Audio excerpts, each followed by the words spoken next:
बर्हापीडं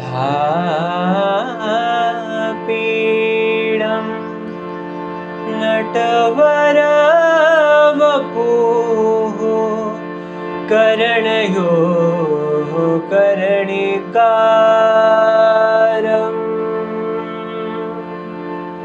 बिभ्रदवासः कनकापिशम् वैजयन्तीं च माला रन्ध्रान् वेणोरधरसुधया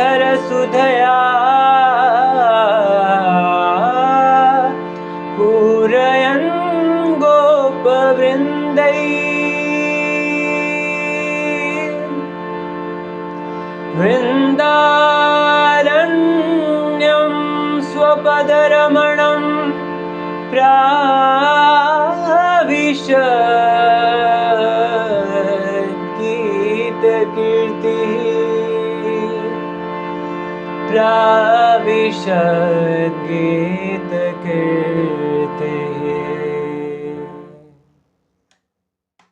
जय श्री कृष्ण दोस्तों, आपका मेरे चैनल में बहुत बहुत हार्दिक स्वागत है।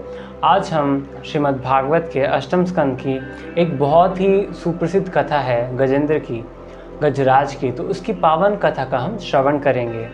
क्षीर सागर में एक बड़ा ही प्रसिद्ध तथा 10,000 योजन ऊंचा एक त्रिकूट नामक पर्वत था। उस त्रिकूट पर्वत की कंदराओं में विभिन्न प्रकार के नाग, गंधर्व, अप्सराएं, सिद्ध, चारण इत्यादि वहाँ विहार करने आया करते थे तथा उसकी तलहटी में बहुत सारे जीव जंतु झुंडों में रहा करते थे जो कि उसकी शोभा बढ़ाते थे। तथा उसी त्रिकूट पर्वत के जंगल के बीचों बीच एक गजराज अपनी हथनियों के साथ तथा बड़े बड़े हाथियों का सरदार था, वो वहाँ रहता था। तो वो गजेंद्र, एक बार की बात है, वहाँ बहुत धूप होती है, गर्मी होती है तथा इतनी ज़्यादा गर्मी के वजह से वो सब के सब हाथी जो होते हैं वो व्याकुल हो उठते हैं तथा उन्हें वो यह निश्चय करते हैं कि अब हम पानी पीने सरोवर के किनारे चलते हैं। तथा जब वे सब के सब सरोवर के किनारे जाते हैं और वहाँ पे वो गजेंद्र जो होता है वो सबसे पहले वहाँ जाता है, अपनी थकान मिटाता है, खुद पानी पीता है और अपने हथनियों को, बच्चों को, सबको पानी पिलाता है। इसके बाद वो भगवान की माया से मोहित होकर उन्मत्त हो बैठता है। वो क्या करता है, कभी सूंड से पानी लेता है, कभी हथनियों पे फेंक रहा है, कभी बच्चों पे फेंक रहा है। इस तरह से वो जल क्रीड़ा करने लगा। इतने में वहाँ एक ग्राह मगरमच्छ आता है, मगर, और वो क्या करता है, उस गजेंद्र का पाँव अपने बड़े बड़े विशाल दांतों से पकड़ लेता है और गजेंद्र को बहुत कष्ट होता है। गजेंद्र पहले तो सोचता है कि भागवत में इस तरह का वर्णन आया है कि गजेंद्र की गंध मात्र से बड़े बड़े हिंसक जानवर, शेर, बाघ, चीता इत्यादि जो बहुत बड़े बड़े हिंसक जानवर होते हैं, वो सब उसकी गंध मात्र से, उसकी सिर्फ सुगंध से, गंध से ही डर के भाग जाते थे। तो उसने सोचा कि और इस वजह से वहाँ के जितने भी क्षुद्र प्राणी थे, छोटे प्राणी थे, जंतु थे, वो सब निर्भय होकर आसपास विचरते रहते थे। गजेंद्र ने सोचा कि मैं थोड़ा बहुत प्रयास करूँगा तो छूट जाऊँगा इसकी चंगुल से। जब गजेंद्र ने अपने पूर्ण प्रयास कर लिए, पूरा जोर लगा दिया, सामर्थ्य लगा दिया, फिर भी वो मगर ने अपनी पकड़ बिल्कुल भी नहीं छोड़ी। इसके बाद गजेंद्र को बहुत ही विचरज सोच में पड़ गया कि अब मैं क्या करूं, और उससे लगा कि अब तो मैं फंस चुका। तो इस वजह से उसने अपने आसपास के जितने और हाथी थे, हथनियाँ थी, उन सब से सहायता मांगी। और वो गजेंद्र और वो मगर और कोई नहीं दोस्तों, हमारी ही कहानी है। हम भी जब काल हमारे पास आता है तो हम सबसे पहले खुद उससे लड़ते हैं कि नहीं, हमको कुछ नहीं हो सकता, और ऐसा कहते हैं कि सबसे पहले वो हमारे पाँव में पकड़ता है। हम जैसे हमारे चलना फिरना बंद हो जाता है, उससे हम आसपास कहीं घूम फिर नहीं सकते, काफ़ी दिक्कत आती है। तो इस तरह से उसने भी सबसे पहले खुद ट्राई किया जैसे हम करते हैं। उसके बाद उसने अपने जितने रिश्तेदार थे उनके पास हो गया, उनसे सहायता मांगी और सब ने सूंड में सूंड पकड़ उसको खींचना शुरू किया, परंतु वो सभी असमर्थ रहे। जो नियति में लिखा है उसे कोई टाल नहीं सकता, जो उसके प्रारब्ध में है वो तो उसे भोगना ही पड़ेगा। इस वजह से वो सब के सब असमर्थ रहे तथा इसके पश्चात धीरे धीरे वो सब वहाँ से जाने लगे। जो रिश्तेदार थे, उसके घर वाले थे। भागवत में ये वर्णन आया है कि उसके और मगर के जो युद्ध हो चला है उनका, वो 1000 वर्ष तक उनका संघर्ष चला है। तो इस बीच उनके जो परिवार वाले होते हैं, कुटुंबीजन होते हैं, आस पड़ोस के जितने भी होते हैं, वो सब वहाँ उसको छोड़कर धीरे धीरे चले जाते हैं। तो इस तरह वो वहाँ पे अकेला पड़ जाता है। इतने समय बाद जब उसकी इंद्रियां शिथिल पड़ जाती है, मन में जो जीने का उत्साह क्षीण हो जाता है और बल बिल्कुल कम हो जाता है, इसके बाद उसको भगवान का स्मरण हो आता है। उसको अपनी पूर्व जन्म की कोई तपस्या के कारण उसे पूर्व जन्म का एक स्तोत्र याद आता है और वो उस स्तोत्र के माध्यम से भगवान की स्तुति करना प्रारंभ करता है। जो इस गजेंद्र की स्तुति है वो सबसे बेस्ट है। सबसे अच्छी बात इसमें यह है कि, और सबसे यूनिक बात यह है कि उसमें किसी भी देवता विशेष, आकृति विशेष, गुण विशेष का नाम नहीं आया है। उस स्तोत्र में सभी देव देवता जब ऊपर से यह दृश्य देख रहे थे, तो कभी इंद्र बोले कि मेरा नाम लेगा, ब्रह्मा जी बोले मेरा नाम लेगा तो मैं जाऊंगा। इस तरह सभी ये सोच रहे थे कि जब मेरा नाम लेगा तब हम जाएंगे, परंतु उस गजेंद्र ने किसी का नाम लिया ही नहीं, सिर्फ भगवान की स्तुति ही है उसमें। और मैं, स्तुति तो वैसे बहुत बड़ी है, पर मैं छोटा सा एक दोहा मुझे याद आ रहा है, तो मैं थोड़ा सा इसको गुनगुना देता हूँ।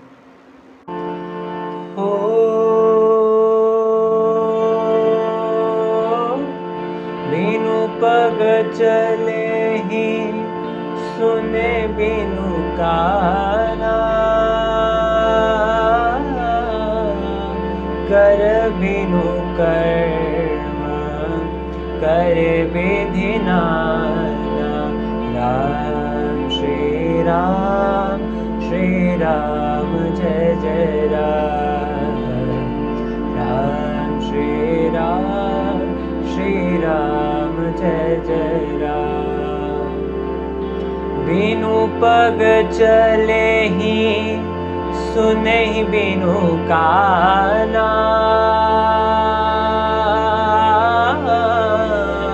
कर बिनु कर्म करे विधि नाना।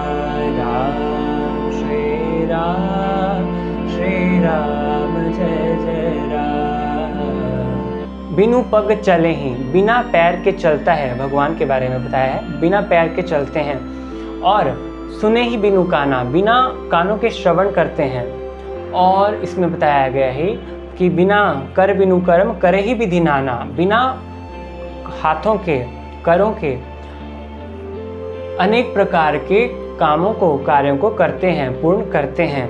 इस तरह जो स्तुति की है, जो उसकी प्रार्थना बहुत हृदय से गई, और भगवान विष्णु श्री हरि जो वैकुंठ लोक में बैठे हुए थे, उन्होंने उसकी प्रार्थना जब सुनी, अपने कानों से श्रवण हुई, उसकी सच्ची प्रार्थना भगवान को स्वीकार हुई, तब भगवान ने कहा कि सारे की सारी वर्णमाला मुझसे ही प्रकट हुई है, सारे के सारे देवी देवता मुझसे ही प्रकट हुए हैं, इसीलिए इसे बचाने, इसे संकट से निवारण करने हेतु मैं जाऊंगा। और वो देखते ही देखते गरुड़ को आवाहन करते हैं और गरुड़ जी पे सवार होके वो उसकी ओर चल पड़ते हैं। गरुड़ जी पूरे वेग के साथ उस गतिपूर्ण गति से उस गजेंद्र की ओर चलते हैं, परंतु अब इतना समय बीत चुका था तो गजेंद्र का इतना सा मुख और सूंड बची थी, परंतु भगवान की कृपा से वो गजेंद्र भगवान को देख पाता है। और वो गजेंद्र क्या करता है, पास में एक फूल पुष्प पड़ा था कमल का, उसने वो उठाया और भगवान को देखते हुए उसे अर्पण करते हुए नारायण कहता है। और उस पुष्प को अर्पण कर देता है भगवान की ओर। नारायण नारायण भज मन नारायण नारायण नारायण भज मन नारायण। जब भगवान ने देखा कि इसने मेरे को पुष्प अर्पण किया है और ये बहुत संकट में है, भगवान ने गरुड़ को आदेश दिया, गरुड़ अपनी पूर्ण गति के साथ चलो। तो गरुड़ जी कहते हैं मैं अपनी पूर्ण गति से ही चल रहा हूँ। तो भगवान ने क्या किया, गरुड़ से छलांग लगाई और दौड़ कर जाते हैं, गजराज की सूंड से पकड़ते हैं और उसी को खींच देते हैं। और जैसे ही भगवान ने उस गजेंद्र को खींचा है तो वो मगरमच्छ भी उनके साथ बाहर आ जाता है। भगवान जी ने अपने सुदर्शन चक्र को भेजा और उस मगर का उद्धार कर दिया।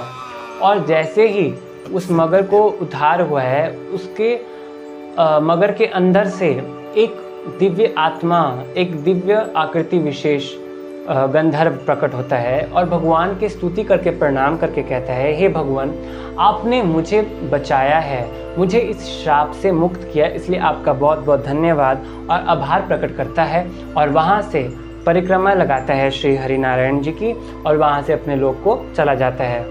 और इस जो गंधर्व प्रकट हुआ, इसकी एक पूर्व जन्म की कथा है।